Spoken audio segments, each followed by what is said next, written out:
నమస్తే అండి, నా పేరు డాక్టర్ రజా, ఎండి హోమియోపతి. గత 15 సంవత్సరాలుగా నక్కల్ రోడ్లో అన్ని దీర్ఘకాలిక వ్యాధులకి అత్యాధునిక హోమియోపతి ట్రీట్మెంట్ జీసీఎస్ మెథడాలజీ ద్వారా అన్ని దీర్ఘకాలిక వ్యాధులకి మేము హోమియోపతి ట్రీట్మెంట్ ఇస్తున్నామండి. సో ఇప్పుడు ఈరోజు మనం మెయిన్గా డిస్కస్ చేసుకోబోయే టాపిక్ ఏంటంటే జనరల్గా కోవిడ్-19 అండ్ ఎలర్జీస్. అంటే ఇప్పుడు ఈ రోజుల్లో మనకి రెగ్యులర్గా ఇప్పుడు ఈ నవంబర్ స్టార్ట్ అయిన తర్వాత చలి పెరిగిన తర్వాత జనరల్గా సాధారణ దగ్గు, జలుబు, తుమ్ములకు కూడా కోవిడ్-19 ఏమోనని భయపడటం, లేదంటే కరోనా వైరస్ అని భయపడటం, ఇలా రకరకాల పేషెంట్స్ రెగ్యులర్గా క్లినిక్కి రావటం, లేదంటే వాళ్ళకి ఇంతకుముందు ఎలర్జీస్ ఉండి ఆ ఎలర్జీస్ సీజనల్, కొంతమందికి సీజనల్ ఎలర్జీస్ ఉంటాయి. సీజనల్గా వింటర్ స్టార్ట్ అయిన తర్వాత లేదంటే వర్షాకాలంలో ఈ జలుబు దగ్గు ఎక్కువ అవటం, లేదంటే ఆ ఎలర్జీస్ ట్రిగ్గర్ అవటం, కొంతమందికి సీజనల్ ఎలర్జీస్ అంటూ ఉంటాం. ఆ సీజనల్ ఎలర్జీస్ వలన ఈ ఆయాసం అవి రావటం, రొప్పు అవి రావటం, వీజింగ్ అది రావటం అనేది జనరల్గా జరుగుతూ ఉంటుంది. సో కొంతమంది ఆస్థమాటిక్స్, లేదంటే కొంతమంది రెస్పిరేటరీ అంటే లంగ్ కంప్లైంట్స్ ఉన్నవాళ్ళు, కొంతమంది ఊపిరితిత్తుల సమస్యలు, దీర్ఘకాలిక ఊపిరితిత్తుల సమస్యలు ఉన్నవాళ్ళు, ఇట్లాంటి కంప్లైంట్స్లో జనరల్గా వీళ్ళకి ఆన్ అండ్ ఆఫ్గా సీజన్ ఒకసారి మనకి చలికాలం స్టార్ట్ అయిన తర్వాత ఈ కంప్లైంట్స్ అనేవి అగ్రవేట్ అవడం, లేదంటే ట్రిగ్గర్ అవడం అనేది జరుగుతూ ఉందండి. సో ఇట్లాంటప్పుడు వీళ్ళు క్లినిక్కి వచ్చి ఒక రకమైన ప్యానిక్ సిచ్యువేషన్తో డాక్టర్ గారు మాకు జలుబు, దగ్గు, తుమ్ములు వస్తున్నాయి, లేదంటే రిపీటెడ్గా ఈ ఆయాసం వస్తుంది, వాళ్ళు ఒక రకమైన స్ట్రెస్ సిచ్యువేషన్లో జనరల్గా మా క్లినిక్కి, మా దగ్గరికి అప్రోచ్ అవడం అనేది జరుగుతూ ఉందండి. సో ఇప్పుడు నేను మనం 2019 నవంబర్ నుంచి, లేదంటే మనకి గత 1.5 year నుంచి మనకి వైరల్ ఇన్ఫెక్షన్స్ ఇవి స్టార్ట్ అయిన తర్వాత, ఈ కరోనా వైరస్ స్టార్ట్ అయిన తర్వాత ఒక రకమైన స్ట్రెస్లోకి వెళ్ళిపోవటం, జనాలందరూ ఒక రకమైన భయపడటం అనేది జరుగుతూ ఉందండి. సో ఇప్పుడు ఇక్కడ మనం భయపడే సిచ్యువేషన్ కంటే ఉన్న సిచ్యువేషన్ మనం ఎలా ఇచ్చేయాలి, కేసెస్ మళ్ళీ స్పైక్ ఎలా పెరగకుండా మనం చూసుకోవాలి, మనం జాగ్రత్తలు ఎలా తీసుకోవాలి అనేది మనకి ఈ 1 year నుంచి అందరం చెప్తున్నాం. గవర్నమెంట్ కూడా ఇన్స్ట్రక్షన్స్ ఇస్తూ ఉంది. మనకి మెడికల్ పీపుల్ కూడా చాలా వరకు మనకి జనాలు అందరూ ఎడ్యుకేట్ చేయటం, వాళ్ళకి ఓన్ అవేర్నెస్ అనేది పబ్లిక్లో క్రియేట్ అవ్వడం అనేది జరుగుతూ ఉందండి. సో దీంట్లో ఇప్పుడు మెయిన్గా ఇప్పుడు ఈ సీజనల్ ఎలర్జీస్ ఒకసారి స్టార్ట్ అయిన తర్వాత ఈ రెస్పిరేటరీ కంప్లైంట్స్ కానీ, ఊపిరితిత్తుల సమస్యలు ఉన్నవాళ్ళు కానీ, లేదంటే సైనసైటిస్ కానీ, లేదంటే దగ్గు, జలుబు, ఆస్థమాటిక్ కంప్లైంట్స్ ఉన్నవాళ్ళు కానీ, ఏదైనా సరే ఒక సమస్య అంటే ఒక ఊపిరితిత్తుల సమస్యలు ఉన్నవాళ్ళు మనకి నవంబర్ స్టార్ట్ అయిన తర్వాత అప్ టు ఫిబ్రవరి ఎండింగ్ వరకు మళ్ళీ ఈ రెస్పిరేటరీ కంప్లైంట్స్ అనేవి కాస్త ట్రిగ్గర్ అవ్వటం, లేదంటే సైనసైటిస్తో బాధపడుతుంటారు, వాళ్ళకి కూడా మనకి ఊపిరితిత్తుల సమస్యలతో ఇంచుమించుగా అన్ని ఒక రకంగా ఒక వేవ్లో కొన్ని కంప్లైంట్స్ అనేవి సిమిలర్గా కనిపిస్తూ ఉంటాయండి. సో ఇప్పుడు మెయిన్గా నేను ఒక అవేర్నెస్ క్రియేట్ చేయడానికి, ఇంత ముందు నుంచి మన అందరికీ తెలుసు కానీ నేను ఒకసారి మళ్ళీ ఐడియా అనేది బ్రషప్ చేయడానికి నేను డిఫరెన్షియేషన్ పాయింట్స్ ఏమున్నాయి అనేది నేను చెప్పదలుచుకున్నానండి.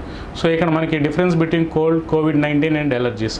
సో ఇక్కడ ఈ కోల్డ్ అనేది సాధారణ దగ్గు, జలుబుగా మనం చెప్తూ ఉంటాం. సో ఈ దగ్గు, జలుబు అనేది irrespective of the age group, irrespective of the sex, అంటే whether it is male or female, అందరికీ మనకి ఈ సీజన్ మారినప్పుడు కొంతమందికి దగ్గు, జలుబు రావటం లైట్గా వితౌట్ మెడికేషన్స్, మందులు వాడినా వాడకపోయినా అవి తగ్గిపోవడం అనేది జనరల్గా ఈ సాధారణ జలుబులో జరుగుతూ ఉంటుంది.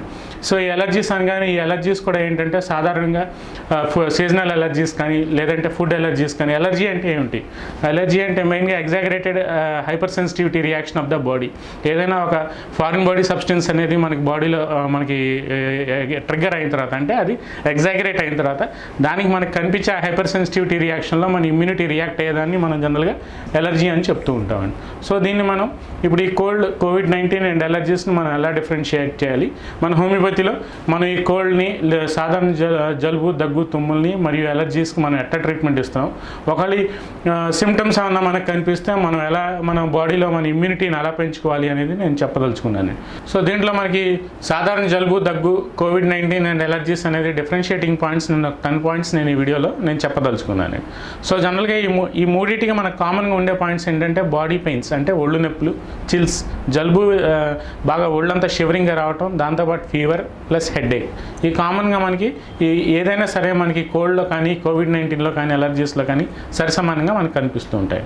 ఈ కోవిడ్-19 అనగానే జనరల్గా ఒక ఇండివిజువల్, ఒక XYZ ఇండివిజువల్, ఒక ఇన్ఫెక్టెడ్ ఇండివిజువల్తో మనకి ఎక్స్పోజ్ అయినప్పుడు జనరల్గా మనకి ఈ కంప్లైంట్స్ అనేవి మనకి 2 to 14 days ఆ ఎక్స్పోజ్ అయిన వ్యక్తి యొక్క వైరల్ లోడ్ బట్టి మనకి కోవిడ్-19 లక్షణాలు అనేవి జనరల్గా మనకి కనిపిస్తూ ఉంటాయి. సో ఇందాక నేను చెప్పినట్టు ఎలర్జీస్ అనేది సో జనరల్గా ఈ మోస్ట్లీ ఆస్థమాటిక్స్ కానీ, లేదంటే ఏదైనా ఊపిరితిత్తుల సమస్యలు కానీ, లేదంటే క్రానిక్ బ్రాంకైటిస్ కానీ, లేదంటే వాళ్ళకి ఏదైనా సీజనల్ ఎలర్జీస్ కానీ, క్లైమాటిక్ వేరియేషన్స్ ఏమైనా ఉన్నప్పుడు జనరల్గా ఈ ఎలర్జీస్ అనేవి ట్రిగ్గర్ అవడం అనేది మనకు కనిపిస్తుంటాయి.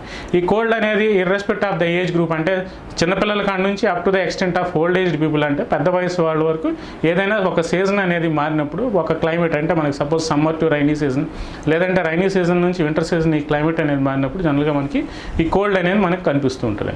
సో దీంట్లో మనకి ఈ కోవిడ్-19 ఎలర్జీస్లో కామన్గా మనకి అంటే ఎక్కువగా అంటే సరిసమానంగా మనకి డిఫరెన్షియేటింగ్ పాయింట్స్ అనేవి మనం తీసుకుంటూ ఉంటే దీంట్లో మనకి body aches first point, chills, fever, headache, dry cough. S O B అంటే సిమ్టమ్ షార్ట్నెస్ ఆఫ్ బ్రెత్ అని చెప్తూ ఉంటాం, అంటే ఊపిరి తీసుకోవడానికి కష్టపడు.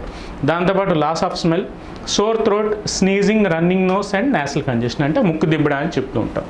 సో దీంట్లో మనకి ఈ కోవిడ్-19లో మనకు కనిపించే మెయిన్ ప్రామినెంట్ లక్షణాలు ఏంటంటే బాడీ ఏక్స్ అంటే ఒళ్ళు నొప్పులు, దాంతోపాటు జ్వరం, ఫీవర్ అనేది ప్రామినెంట్గా మనకి 2 to 14 days తర్వాత మనకి పాయింట్స్ అనేవి మనకి ఫీవర్ రావటం, అంటే ఒక 100-101 degree మనకి ఎక్స్పోజ్ అయిన ఆ వ్యక్తి యొక్క వైరల్ లోడ్ బట్టి ఒకవేళ అతను పాజిటివ్ అని తెలితే ఫస్ట్ మనకు ప్రామినెంట్గా మనకు కనిపించే లక్షణం ఏంటంటే వైరల్ ఇన్ఫెక్షన్ కాబట్టి మనకి ఫీవర్ అనేది కనిపిస్తూ ఉంటుంది. దాంతోపాటు మనకి డ్రై కాఫ్, పొడి దగ్గు రావటం, అంటే కొంతమందికి తెమడలాగా రావటం, కొంతమందికి మ్యూకస్ లాగా పట్టడం, కళ్ళిలాగా పట్టడం అనేది జనరల్గా ఈ కోల్డ్లోను ఎలర్జీస్లోనూ జరుగుతూ ఉంటుంది. సో దీంట్లో మనకి కోవిడ్-19లో మనకి first and foremost thing dry cough అనేది, పొడి దగ్గు అనేది, దాంతోపాటు loss of smell and taste, మనకి వాసన, దాంతోపాటు మనకి రుచి మరియు వాసన అనేది మనకి దీంట్లో మనకి కంప్లీట్గా లాస్ అంటే కంప్లీట్గా తగ్గిపోతూ ఉంటుందండి. అంటే మనకి ఏం తిన్నా ఏం వాసన చూసినా మనకి ఆ స్మెల్ ఆ టేస్ట్ అనేది మనకి జనరల్గా తెలియదు. సో ఈ పాయింట్స్ని మనం ప్రామినెంట్గా తీసుకుని డిఫరెన్షియేటింగ్ పాయింట్స్లో ఫస్ట్ మనం చిల్స్, దాంతోపాటు ఫీవర్, దాంతోపాటు డ్రై కాఫ్తో పాటు షార్ట్నెస్ ఆఫ్ బ్రెత్, దాంతోపాటు లాస్ ఆఫ్ స్మెల్, ఈ పాయింట్స్ని మనం పరిగణనలో తీసుకుని అప్పుడు మనకి ఇవన్నీ ఉంటే ఒకవేళ ఆ వ్యక్తి ఏమైనా ఇన్ఫెక్టెడ్ ఇండివిజువల్తో ఇది ఎక్స్పోజ్ అయ్యి మనకి లక్షణాలు 2 to 14 daysలో మనకు కనిపిస్తే డెఫినెట్గా ఒకసారి మనం ప్రోటోకాల్ ప్రకారంగా ఒకసారి టెస్ట్ చేయించుకోవాల్సిన అవసరం ఎంతైనా ఉంటుంది. దీంతోపాటు సాధారణ జలుబు, దగ్గు, తుమ్ముల్లో ఏంటంటే ఫస్ట్ మనకి కామన్గా ఉండే ఒళ్ళు నొప్పులు, బాడీ పెయిన్స్, దాంతోపాటు డ్రై కాఫ్, దాంతోపాటు సోర్ థ్రోట్ అంటే గొంతు బొంగురు పోవటం, గొంతు అనేది పచ్చిగా అంటే మనకి ఒక రకమైన థ్రోట్ ఇన్ఫెక్షన్ డెవలప్ అవటం, దాంతోపాటు తుమ్ములు, కంటిన్యూస్గా తుమ్ములు రావటం, దాంతోపాటు ముక్కులెమ్మటను నోరెమ్మట, మనకి రన్నింగ్ నోస్ అంటే watery discharge from the nose అంటే blank thick greenish colour discharge అనేది మనకి కళ్ళెమ్మట, లేదంటే ముక్కులెమ్మట మనకి ప్రామినెంట్గా మనకి కనిపిస్తూ ఉంటుంది. దాంతోపాటు ముక్కులు మూసిపోవడం, ముక్కు దిబ్బడా అని చెప్తూ ఉంటాం. సో ఇప్పుడు మన ఎలర్జీస్కి వస్తే ఎలర్జీస్లో మనకి బాడీ పెయిన్స్ అనేవి చాలా రేర్గా ఉంటాయండి. దాంతోపాటు చిల్స్ అనేవి ఉండవు. ఫీవర్ కూడా రాదు అనేది ఏమీ లేదు. ఉండే యొక్క ఎలర్జిక్ సెన్సిటివిటీ బట్టి, ఆ బాడీ యొక్క కాన్స్టిట్యూషన్ బట్టి, బాడీ యొక్క ఇమ్యూనిటీ బట్టి మనకి ఈ చిల్స్, ఫీవర్స్ అనేవి ఆల్టర్నేట్గా మారుతూ ఉంటాయి. దాంతోపాటు ఈ హెడేక్ కానీ, డ్రై కాఫ్ కానీ ఇవన్నీ ప్లస్ ఆర్ మైనస్ అంటే ఆ ఒక ఎలర్జీ యొక్క ఇంటెన్సిటీ బట్టి, ఆ బాడీలో ఆ పేషెంట్ యొక్క తత్వానికి బట్టి మనకి హెడేక్, డ్రై కాఫ్ అనేది ఉండొచ్చు, లేకపోవచ్చు. దీంట్లో మనకి ప్రామినెంట్గా మనకి సాధారణ జలుబు, దగ్గు, తుమ్ముల్లో ఏవైతే ఉంటాయో ఎలర్జీస్లో కూడా ప్రామినెంట్గా మనకి అవి కనిపిస్తూ ఉంటాయి. అంటే స్నీజింగ్ కానీ, రన్నింగ్ నోస్ కానీ, నేసల్ కంజెషన్ కానీ జనరల్గా ఇవి మనకి ప్రామినెంట్గా మనకి కనిపిస్తూ ఉంటాయి.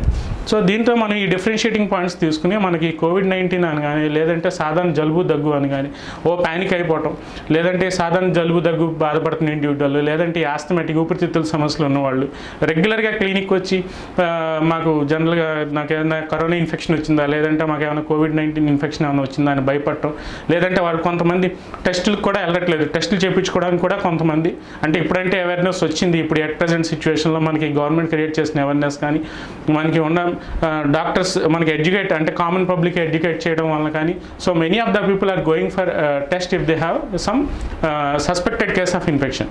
సో ఇట్లాంటి ఇండివిజువల్స్లో ఏంటంటే మనం ఫస్ట్గా మనం చూడాల్సిన బాడీ ఏక్స్, చిల్స్ అంటే మనకి బాడీ అంతా కొద్దిగా షివరింగ్ అంటే ఒళ్ళు వెచ్చగా అనిపించడం, ఫీవర్ వచ్చినట్టు ఉండటం, ఫీవరిష్గా అనిపించడం, దాంతోపాటు ఒళ్ళంతా షేకింగ్ అంటే బాగా చలి అనిపించడం. దాంతోపాటు మనకి కోవిడ్-19లో first and prominent foremost thing ఏంటంటే loss of smell and taste అనేది మనకి పర్టికులర్గా ఈ కోవిడ్-19లో మనకి కనిపిస్తుంది. సో ఇట్లాంటి డిఫరెన్షియేటింగ్ పాయింట్స్ తీసుకుని మనం ప్రామినెంట్గా ఒకసారి ఇవాల్యుయేట్ చేసుకోగలిగితే మనకు అసలు కోల్డ్లో కనిపించే లక్షణాలు ఏంటి, ఈ కోవిడ్-19లో కనిపించే లక్షణాలు ఏంటి, ఈ ఊపిరితిత్తులు లేదంటే ఎలర్జిక్ రియాక్షన్స్లో మనకి కనిపించే లక్షణాలు ఏంటనే మనకి కనిపిస్తూ ఉంటాయి. కొంతమంది ఏం చేస్తూ ఉంటారంటే ఈ టెస్టులు చేయించుకోకుండా వాళ్ళు సెల్ఫ్ మెడికేషన్ తీసుకోవటం, లేదంటే ఏదో హోమ్లీ మెడికేషన్స్ వాడటం, డాక్టర్స్ దగ్గరికి అప్రోచ్ అవ్వకపోవడం అనేది జనరల్గా జరుగుతూ ఉందండి. సో ఇట్లాంటి ఏ విషయంలోనూ వాళ్ళు భయపడకుండా వాళ్ళపై వాళ్ళ అనుమానం లేకుండా అంటే కొంత విలేజెస్లో బ్యాక్ డ్రాప్లో మేము చూస్తున్నప్పుడు ఏంటంటే ఈ కరోనా ఇన్ఫెక్షన్ అనగానే వాళ్ళని జనరల్గా జనాల్లో కలవలేమో, లేదంటే అంటే ఒకసారి ఇన్ఫెక్షన్ తగ్గిపోయిన తర్వాత ఏదైతే ఆ వైరల్ లోడ్ అంతా నార్మల్ నెగిటివ్ వచ్చేసిన తర్వాత వాళ్ళని కూడా ఏదో డిఫరెన్షియేటింగ్గా వేరేగా చూస్తారేమో, అంటే ప్రాపర్ ఒక అవగాహన అనేది లేకపోవడం వల్ల వాళ్ళు ప్రాపర్గా టెస్టింగ్కి వెళ్ళకపోవడం, ఆ ట్రేసింగ్ అది అవ్వకపోవడం అనేది దానివల్ల ఈ ఇన్ఫెక్షన్ అనేది ఇన్ఫెక్టెడ్ ఇండివిజువల్ అనేది వాళ్ళ ఫ్యామిలీ మెంబర్స్ స్ప్రెడ్ చేయడం, లేదంటే వాళ్ళ ఫ్యామిలీ మెంబర్స్ బయట సొసైటీకి స్ప్రెడ్ చేయడం అనేది వాళ్ళకి తెలియకుండానే ఇంటర్నల్గా జరిగిపోతూ ఉంటున్నాయి. సో ఇట్లాంటి డిఫరెన్షియేటింగ్ పాయింట్స్లో మనం చూసుకుని మనం ఎలా ఉన్నాం, మనకు ఉండే లక్షణాలు ఏంటి అని మనం ప్రాపర్గా ఎవాల్యుయేట్ చేసుకోగలిగితే డెఫినెట్గా ఈ కోవిడ్-19 కేసెస్లో మనం మన సొసైటీ, మన సోషల్ రెస్పాన్సిబిలిటీగా మనకి ఏదైతే స్పైక్ పెరుగుతుందో ఆ స్పైక్ మళ్ళీ మన కేసెస్ కొద్దిగా తగ్గుతున్నట్టు రికార్డ్ అవుతున్నాయి. గ్రాడ్యువల్గా మనం తగ్గించుకుని ఒక వితిన్ 6 to 8 months లోపు మళ్ళీ మనం నార్మల్ లైఫ్ వ్యాక్సిన్ కూడా మనకు అందుబాటులో వస్తుంది అని చెప్తున్నారు. కాబట్టి ఆ వ్యాక్సిన్తో పాటు మనం తీసుకునే ప్రికాషన్స్ అన్ని తీసుకుంటూ within 6 months again we can regain back to normal life అని నేను ఈ వీడియో ద్వారా చెప్పదలుచుకున్నాను.